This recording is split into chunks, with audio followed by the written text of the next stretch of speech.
Bismillahirrahmanirrahim. Assalamualaikum warahmatullahi wabarakatuh. Alhamdulillah wassalatu wassalamu ala Rasulillah nabiyyina wa sayyidina Muhammad ibn Abdullah wa ala alihi wa sahbihi wa man walah wa ba'd. Saudara-saudariku dimanapun kita semua berada, semoga kita selalu dilindungi dan dibahagiakan oleh Allah Subhanahu wa ta'ala dalam menjalani seluruh aktivitas berkehidupan kita, sehingga insya Allah mampu menghadirkan bekal-bekal terbaik sebelum kita kembali kepada Allah Subhanahu wa ta'ala. Tentunya dalam kehidupan ini kita berharap mendapati kesuksesan, kebahagiaan, dan dua hal dimaksud dapat berkelanjutan di setiap tempat yang kita akan pijak. Bukan hanya di dunia, tapi juga insya Allah saat di alam kubur, pun demikian saat berkehidupan abadi di akhirat kelak. Untuk itulah kita seringkali berdoa, semoga di dunia ini kita mendapatkan kebaikan dalam berkehidupan, dan di akhirat pun mendapatkan kebaikan dalam berkehidupan. Rabbana atina fid dunya hasanah, wa fil akhirati hasanah, wa qina adzabannar. Demikian seperti diajarkan di dalam Al-Quran, surah Al-Baqarah di ayat 201 itu. Al-Quran menampilkan satu peta jalan yang mengantarkan setiap hamba pada kehidupan yang sangat ideal, berada selalu dalam naungan petunjuk Allah Subhanahu wa ta'ala, yang dengan itu dapat mengantarkan percepatan hamba dimaksud meraih kesuksesan dan kebahagiaan. Di dalam bahasa Arab, sukses dan bahagia disebut dengan falah. Jika itu dapat digenggam, maka disebut dengan aflah. Orang yang dapat menggenggam kesuksesan dan kebahagiaan dinamakan dengan muflih. Jamaknya disebut dengan muflihun.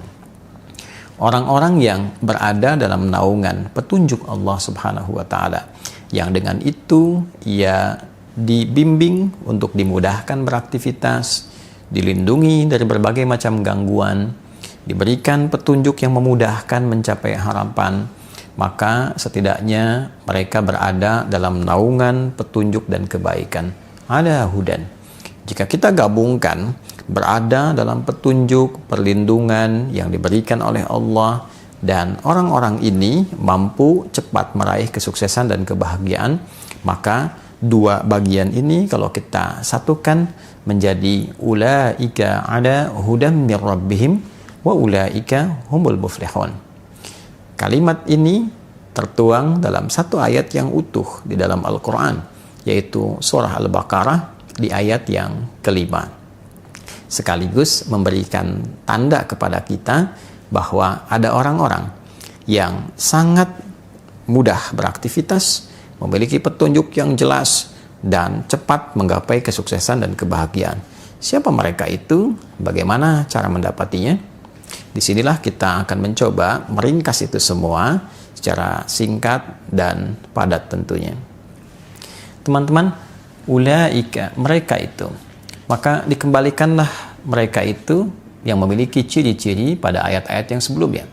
Jika tadi ditampilkan capaiannya di ayat kelima, maka kita dapatkan di ayat keempat, ayat ketiga, dan ayat kedua yang merangkum seluruh langkah menuju kebahagiaan dan kesuksesan sejati dimaksud. Ada 5 hal yang kelimanya kita bisa sarikan khususnya dari ayat 3 dan 4 terkait dengan jalan cepat menuju kesuksesan dan kebaikan serta kebahagiaan yang sejati. Yang pertama, alladzina yu'minuna bil ghaib, yaitu orang-orang yang selalu mengupgrade imannya kepada Allah sekalipun Allah belum nampak secara langsung dalam pandangannya.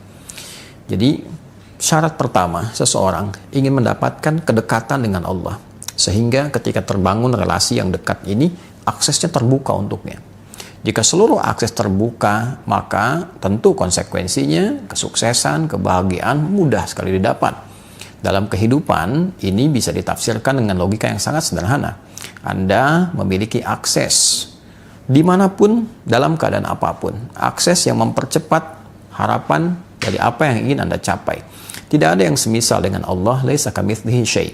Namun dalam kehidupan duniawi kita saja, orang yang punya akses kepemimpinan mudah sekali mendapatkan beragam macam bentuk kemudahan dalam beraktivitas. Demikian seterusnya. Maka bagaimana dengan orang yang memiliki akses yang sangat kuat kepada Allah Subhanahu wa Ta'ala? Maka dengan akses yang kuat itu, kedekatan yang lebih itu, Allah pun membuka seluruh jalur-jalur kemudahan dalam berkehidupan. Baik itu di dunia, di alam kuburnya, sebelum wafat, wajahnya tersenyum. Saking bahagianya dia mendapatkan satu paparan keindahan yang akan dia raih setelah dia wafat itu. Pun demikian dengan akhirat. Bukan sekedar harapan, tapi dia memahami itu sebagai janji yang pasti yang akan ia peroleh.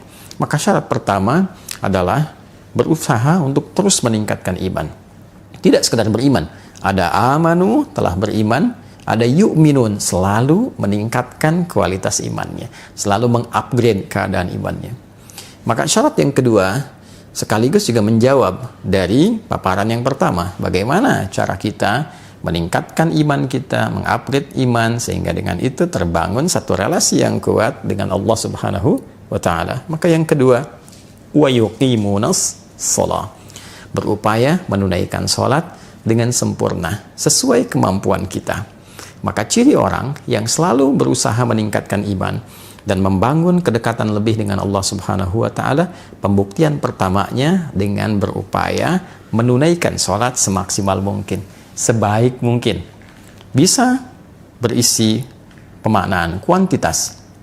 Ada orang yang mencukupkan sholat fardu saja.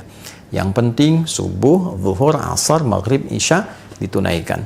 Tapi orang-orang yang ingin meningkatkan keimanannya kepada Allah, membangun hubungan yang lebih dekat, lebih kuat, dia coba ikuti dengan sunnahnya. Sebelum subuh ada sunnahnya, ia kejar.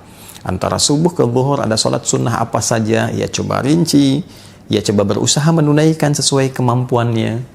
Kemudian sebelum zuhur ada sunnah apakah saja, setelah zuhur ada sunnah apa lagi. Pun demikian di asar, di maghrib, di isya, di pertengahan malam, sesuai kemampuan ia mengeluarkan tema-tema terkait dengan sholat, waktu-waktu terkait dengan sholat. Maka dia berusaha menunaikan. Berapa rakaat bisa dia tingkatkan. Pasti ada perbedaan. Orang yang sekedar menunaikan sholat fardu dibanding dengan yang menambah, meningkatkan dengan sunnah, akan terasa perbedaan pada dirinya. Dan dengan perbedaan itu terasa konektivitas, hubungan yang terbangun antara seorang hamba dengan Allah Sang Pencipta pasti juga berbeda. Dan dampaknya akan lain. Orang-orang yang memiliki konektivitas yang baik dengan Allah, melatih pertama kali dengan kuantitas, dengan jumlah, setelah itu akan berpengaruh pada kualitas. Yuqimun bukan sekedar menunaikan, tapi ia merasakan kehusyuan di dalamnya, kenikmatan dalam menunaikan sholat. Maka mulai mencoba memahami mengapa tangannya mengangkat seperti ini, kenapa harus baca Allahu Akbar, apa maknanya Allahu Akbar. Kemudian juga dia berupaya memahami iftitah, berusaha memahami Al-Fatihah, sehingga 3 bagian tubuhnya berfungsi secara maksimal saat menunaikan sholat. Tangannya bergerak, lisannya bicara, organ tubuh bagian luar. Kemudian pikirannya menerjemahkan, mulai bagian dalam. Intinya nanti rasa hati yang merasakan. Ketika lisannya bicara Allahu Akbar, pikiran menerjemahkan Allah Maha Besar, hati meresapi. Ya Allah, aku berikrar Engkau yang Maha Besar, Maha Agung. Namun dalam keseharian seringkali aku membawa keagungan, keangkuhan, dan itu menjadi hal yang tidak baik. Lalu diresapi, ditaubati, masuk ke iftitah. Allahumma ba'id baini wa baina khatayaya, ataupun wajjahtu dan yang lainnya sebagai bagian dari komitmen untuk memperbaiki diri, menjauhkan dari kekurangan, dari kesalahan, membangun kesolehan dan kebaikan-kebaikan baru. Itu dampaknya sudah sangat luar biasa. Jadi bila itu kita latih akses terbuka, setelah kita mendapatkan akses itu, bagaimana membangun sifat yang ketiga? Wa mimma razaqnahum yunfiqun. Adalah orang-orang yang mampu berbagi kebaikan dirinya dengan meningkatkan kemuliaan sosialnya. Jadi ada amalan sosial. Setelah baik secara individu, ya, secara pribadi, ia bagi kebaikan itu secara komunal, secara sosial. Jadi Satu, meningkatkan keimanan. Dua, melatih itu dengan menunaikan sholat, terkoneksi dengan Allah, dan pancarkan kebaikan personal itu dalam komunitas sosial. Berbagi dengan ilmunya, jika dia punya ilmu. Berbagi dengan materi, jika ia memiliki kelebihan materinya. Berbagi dengan sifat-sifat baik, minimal dengan senyuman. Maka nilai-nilai itu akan mempercepat kebaikan-kebaikan yang mampu ia raih. Kebahagiaan bisa diraih ketika berbagi sifat-sifat kebaikan dengan orang lain, walaupun dengan senyuman yang membahagiakan orang.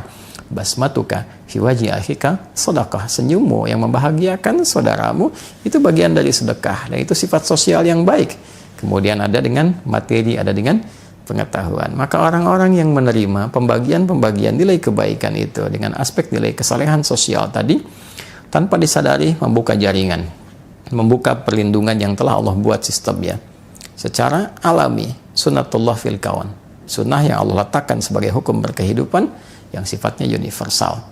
Kemudian yang keempat, tentu untuk melakukan itu semua, meningkatkan iman, menunaikan sholat dengan baik, mengoptimalkan sifat sosial, itu mesti ada panduan. Nggak bisa kita mengerjakan sendiri. Maka kembali kepada panduan berkehidupan. Maka turunlah yang keempat, walladzina yu'minuna bima unzila ilaik wa ma unzila min qablik. Maka orang-orang ini berupaya menjadikan Al-Quran sebagai pedoman berkehidupan. Allah menyampaikan dengan sangat terang, sangat jelas bahwa Al-Quran ketika diturunkan fungsinya bukan sekedar untuk dibaca, tapi kurikulum kehidupan yang mengantarkan seluruh keadaan hidup kita menuju kebahagiaan dan kesuksesan sejati. Maka kurang lebih 6.236 ayat, 114 surah, 30 juz itu isinya adalah kurikulum kehidupan. Kita keluarkan tema-tema kehidupan dari ayat-ayat yang sangat indah itu, yang terang dan jelas petunjuknya secara tematik. Tema tentang pokok kehidupan, tentang fungsi tubuh kita, bagaimana mata harus melihat, telinga mesti mendengar, lisan berbicara, sampai ke ujung kaki. Bagaimana panduan dalam menjalani aktivitas hidup sebagai seorang misalnya profesional, dia pebisnis, ada lagi yang di birokrasi, di diplomasi, ada yang mengajar, ada yang berdagang, dan sebagainya. Dikeluarkan ayatnya, lalu dilihat detilnya pada petunjuk kehidupan Nabi Sallallahu Alaihi Wasallam, dan belajar orang-orang terdahulu ketika menjalankan petunjuk di eranya seperti apa hasilnya.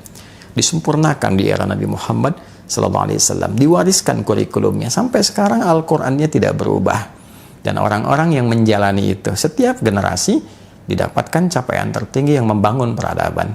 Sebaliknya, ketika itu dijauhi, apalagi ditinggalkan, na'udzubillah, maka yang muncul ketertinggalan, kemudian kejatuhan, terjerembab. Silahkan lihat perjalanan sejarah. Semakin warisan itu digunakan, semakin cepat mendapatkan satu kemajuan, kecerahan, dan kebaikan. Dan ketika jatuh peradaban itu, riset menunjukkan kejatuhan itu diakibatkan oleh terlenanya pada dunia yang dirasakan dan mulai menjauh dari kurikulum kehidupan yang telah digariskan dalam Al-Quran. Kemudian yang kelima, yang terakhir adalah wabil akhirati hum yuqinun. Mereka yakin dengan kehidupan akhirat sehingga menjadikan akhirat sebagai proyek yang terpenting dari semua berbagai macam perjalanan hidup yang dilalui. Tentunya akhirat adalah ujung kehidupan kita. Setiap kita berpindah ke satu tempat, kita akan menyiapkan bekal. Ingin liburan ke kota lain saja, kita menyiapkan bekal. Ingin liburan ke negara lain, kita menyiapkan bekal. Tujuannya saat tiba di tempat itu, kita mendapatkan kehidupan yang memberikan kenyamanan. Pertanyaan akhirnya adalah, di tempat kita terakhir berkehidupan dan tidak ada tempat lagi untuk kita tuju, tidak ada perpindahan lagi, abadi ada di situ, bekal apa yang sudah kita siapkan? Maka orang cerdas adalah orang yang berupaya mencari bekal terbaik di setiap tempat yang akan ia tinggali, sekalipun hanya transit. Dan di antara yang tercerdas itu, ia mengumpulkan bekal paripurna untuk tempat abadinya, dan di tempat itulah dia akan hidup selamanya dan tidak berpindah ruang kembali. 5 ini, jika dihadirkan dalam kehidupan kita, maka menghadirkan ayat yang kelima, ulaika, mereka itu yang mampu meningkatkan keimanannya kepada Allah dengan berupaya melatih itu melalui penunaian sholat yang baik, lalu mengoptimalkan nilai-nilai itu dalam konteks kehidupan sosial, menjadikan Al-Quran sebagai panduan hidup, melihat pada praktik di zaman-zaman dulu ketika dipraktikkan dengan nilai kekinian sesuai dengan eranya, lalu menjadikan akhirat sebagai proyek terbaiknya.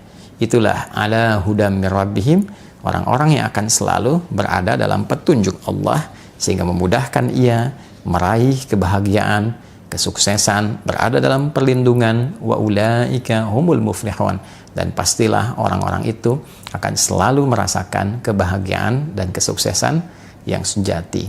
5 hal ini ketika dikerjakan dengan raihan tadi hanya akan mampu dilakukan oleh orang-orang yang disebut dalam Al-Quran sebagai orang-orang bertakwa. Dzalikal kitabu, isi Al-Quran itu yang sangat indah, yang jauh dari gambaran kita, yang punya keagungan yang tinggi, la raiba fi, tidak pernah ada keraguan di dalamnya. Kita mesti yakin, jangan pernah meragukan satu ayat pun, bahkan satu huruf pun di dalam Al-Quran. Maka ketika itu bisa kita yakini dengan optimal, keyakinan itu harus membuat kita mampu untuk menggali pemahaman dalam Al-Quran dan mengoptimalkannya. Maka jadilah ia petunjuk. Siapa yang mampu melakukan itu? Hudal lil muttaqin. Semua kurikulum kebaikan dan petunjuk itu hanya bisa dikerjakan oleh orang-orang yang bertakwa. Maka ketika khatib Jumat mengatakan mari kita tingkatkan takwa, ketika dalam pengajian dibuka dengan peningkatan takwa, sejatinya takwa itu mengantarkan kita pada kebahagiaan dan kesuksesan yang sejati. Wa may yattaqillaha yaj'al lahu makhraja wa yarzuqhu min haitsu la yahtasib. Siapapun yang mampu meningkatkan takwa, maka ia berpeluang mendapatkan beragam solusi dari berbagai macam persoalan kehidupan yang dihadapi, bahkan rizki pun boleh jadi akan mengalir kepadanya dari sisi yang tidak dia duga. Wattaqullaha la'allakum tuflihun. Tingkatkanlah takwa kalian kepada Allah, maka kalian akan cenderung mendapati kesuksesan dan kebahagiaan yang sejati. Wattaqullaha wa yu'allimukumullah. Tingkatkanlah takwa kalian kepada Allah, dan Allah akan berkenan mengajarkan pada kalian pengetahuan-pengetahuan yang baru. Takwa ada pada pengetahuan, takwa ada pada kebahagiaan, takwa adalah solusi berkehidupan. Pertanyaannya, siapa di antara kita yang mengaku sebagai insan beriman? Terlebih menyimak video ini yang berupaya memotivasi dirinya untuk meningkatkan takwanya kepada Allah dan mendapati janji Allah sebagai sesuatu yang pasti untuk diraih. Semoga berkenan. Maafkan saya, Adi Hidayat. Assalamualaikum warahmatullahi wabarakatuh.